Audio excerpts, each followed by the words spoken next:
นี้ของสะหงเนาะอันนี้ของแม่ตอนนี้ก็ฮอดขั้นตอนการใส่ผักและทุบใส่ไม้เฮ็ดอุ้ยตุ้ยสบายดีพ่อแม่พี่น้องบัดคุสคนมื้อนี้สะหงก็สิมาเฮ็ดเมนูออมหวายออมใส่หยังสิมาใบไว้กับปลาตุ้ย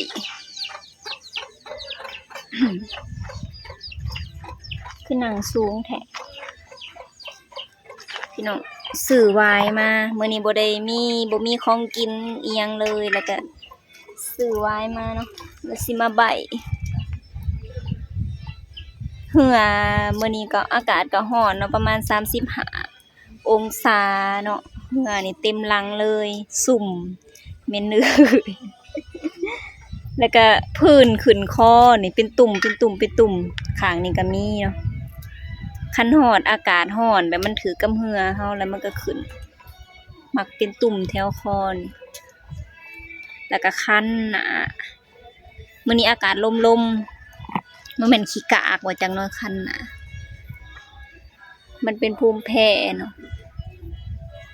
นี่เป็นตุ่มนี่ก็อากาศเย็นคักอีหลีเนาะแกะไว้ก่อนจังน้อยสีบ่แล้วเนาะสิค่ำแล้วสิบ่ได้กินซะ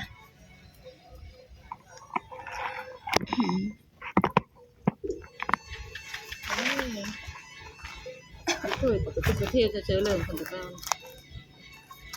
เซเว่นนี่ใส่แบบนี้ค่ะ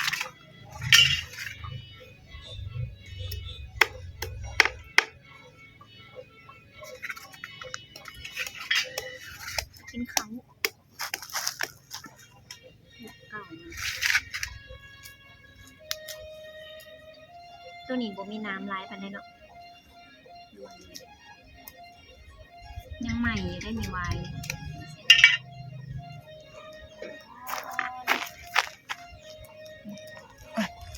มันบ่เห็นซ้ำ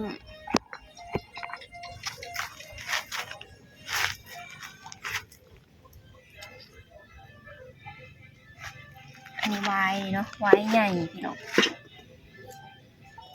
ยังใหม่อยู่มันยังเขียวอยู่เนาะแต่กะหัวใหญ่เติบงามไว้นะบอกกำลังบอกว่ามีน้ำแล้วทางนั้น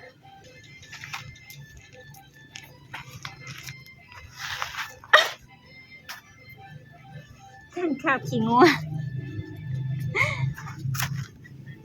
นั่งขับขี้งัวพี่น้อง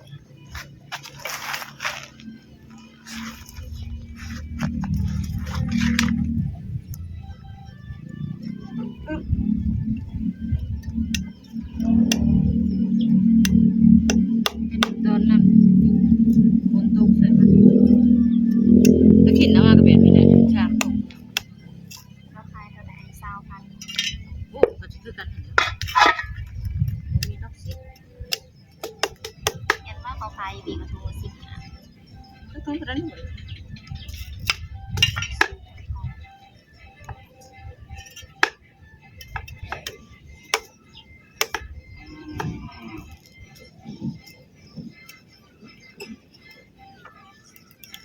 แต่ว่ามีน้ำมันน้ำมันยังไง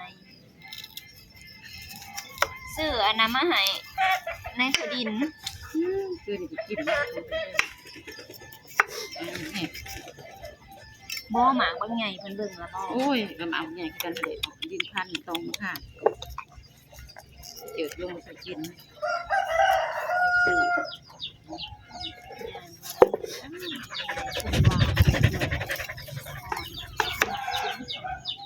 แล้วก็ซื้อถูกกินนี่ก็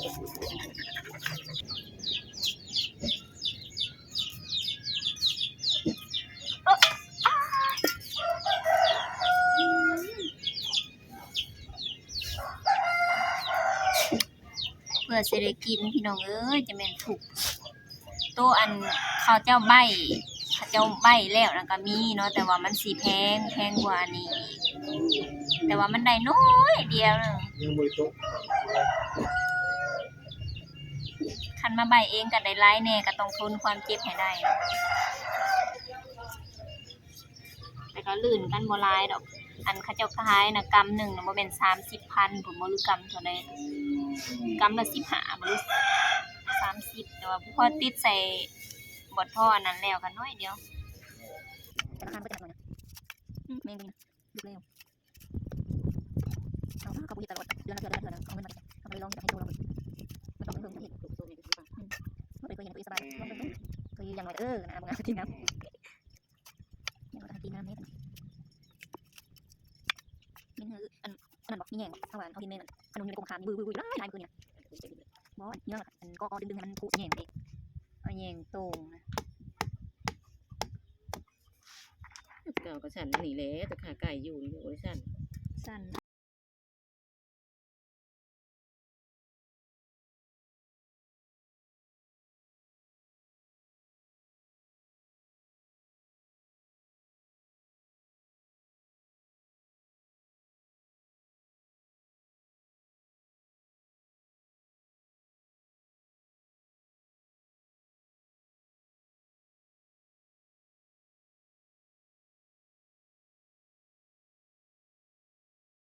ทำไปทางรถเอาแล้ววางเปิดสีดำตื่นตัวเอง ฉันก็ทำไปทางรถ ทำมันเอาเองเพื่อนสุขภัณฑ์กับ11ก็ได้บัตรอันนึงเลยได้พอบอกค่ะบัตรปวดจิ้วเจ้า เบี้ยงถือเลขหา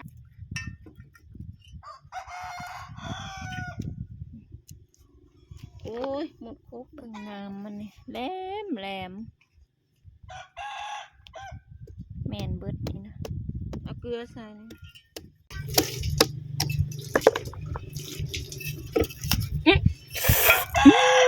เอาอีกแหละ ปลาก็ได้เห็นทางบ้านอันนั้นก็ได้เราจะว่า มันน่าสิเป็นแบบดุงหั่นดิเป็นแบบอัน บ้านน้องโคนแกนขนาดปักกันเข้าว่าปีนี้นะของกูไปได้อังจันไปดูทางบ้านอันเชนวนนะเรามันได้ไปค่ะเธอจะทำสองมาส่งไปอีกคือตะกี้ไปพ่อไปแต่แม่เขาน่ะมันจะพูดแล้ว มันดับแล้ว เรียนเฮ็ดพ่อแล้วก็ทำสีเอาปีนี้เราว่าเฮ็ดอันไทยใหม่ปะโบได้เฮ็ดตา เขาเห็นเขาลงเฟซอยู่อันตลาดสามัคคีไส้หยุดสวรรค์ออก เราไปเราเขี่ยเบิ่งเลยดินแตกมันยุ่งมันเนี่ยเราไปหลัดงัวโอ้โหว่านนี่นะเขาในภูไทยนี่บอก นี่นะหอดยามแล้วบอตอนนั้นนะแม่ตอนเขาไปกับเพื่อน ก็เฮ็ดน้อยเดือน11มันก็เฮ็ดดอกใหญ่เฮ็ดอันเดือน5เดือน6ต้องไปบ่อนมันมีขี้ดินทรายอยู่ห่วยเฮ็ดปวกออกแล้วสิพาไปหาเฮ็ดเด้อพี่น้องเด้อคันเซาหงไปก็สิรีวิวให้เบิ่งเนาะว่าเก็บเฮ็ดมันม่วนส่ำใดเซาหงไปแล้วก็ติดใจเลยจุกดังมันก่อนอุ้ย ย่างมันนะ ไม่ออกมาไม่กินอันนี้มาแดงบ่นี่ ใบวายบ่เห็นหุ่งพี่น้องเอ้ยซ้ำนี่กะบ่เห็นหุ่งเลยตาผ่าพางเลย เบิ่งโทรศัพท์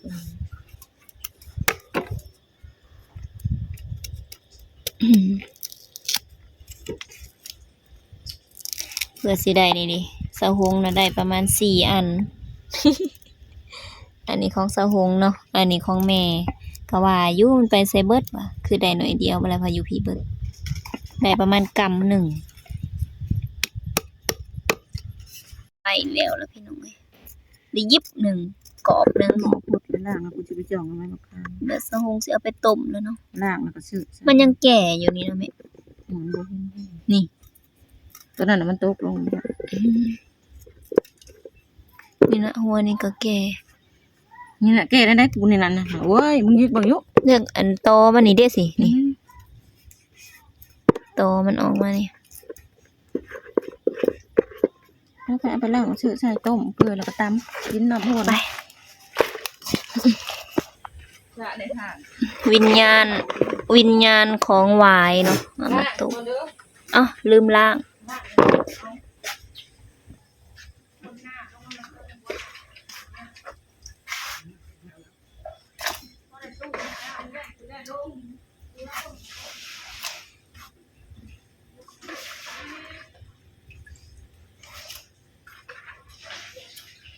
อันนี้คือในหมักมี่หรือว่าในขนุนนั่นเองเนาะสาวหงจะเอาไปเด็บ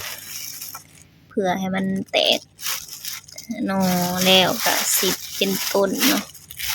แล้วก็สิเอาไปปลูกพี่น้องนี่มันมาเบิ่งมาลุ้นนำกันว่ามันสิเป็นบ่ตาแล้วเหนียวอยู่จะเอียงอันนี้ก็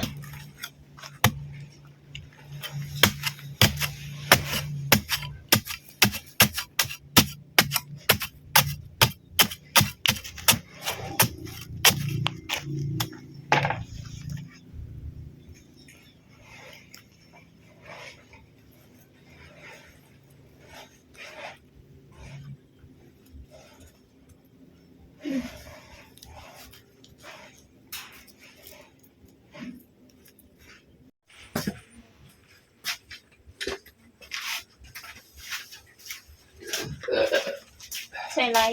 อันนี้เนาะ ก็สิใส่ค่ะใส่นี่ดิเอาบดตู้ก็แบบ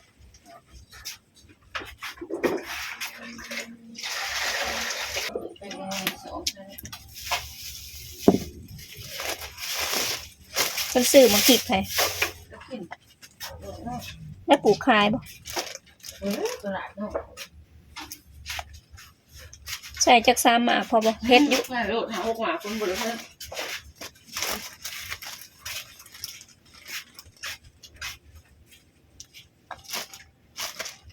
ใส่5-6หมากคนว่าจังน้อยก็ ใช่โลด ปากเวอร์ บ่สิใส่ผักใส่มีใส่โลดที่ อืม บ่ได้เฮ็ด อืม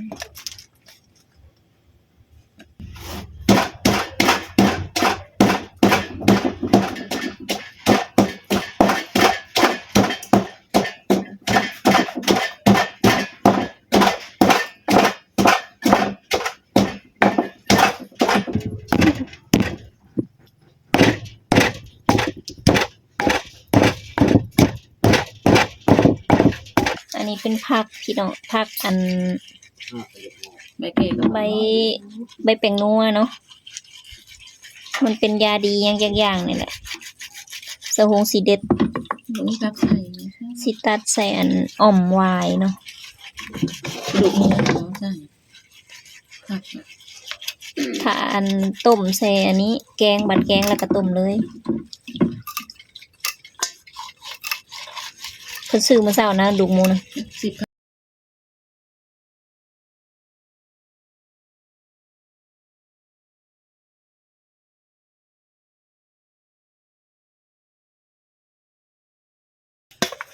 เอาแต่หมูก่อนเนาะ จะใส่ลายไปนี่ติ ใส่รส บ่แซ่บนะ บ่ใส่รสตอนใหญ่เด้อเฮาเฮ็ด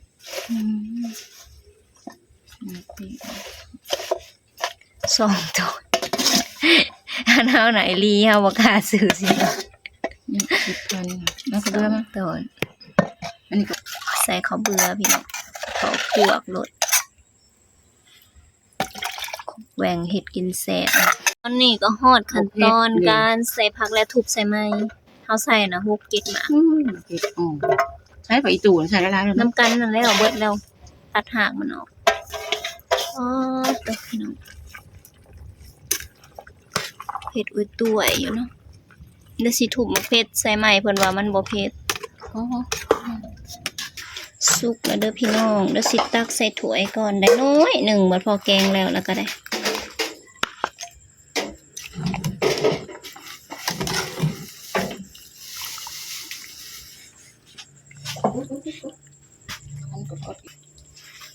สะอาดก็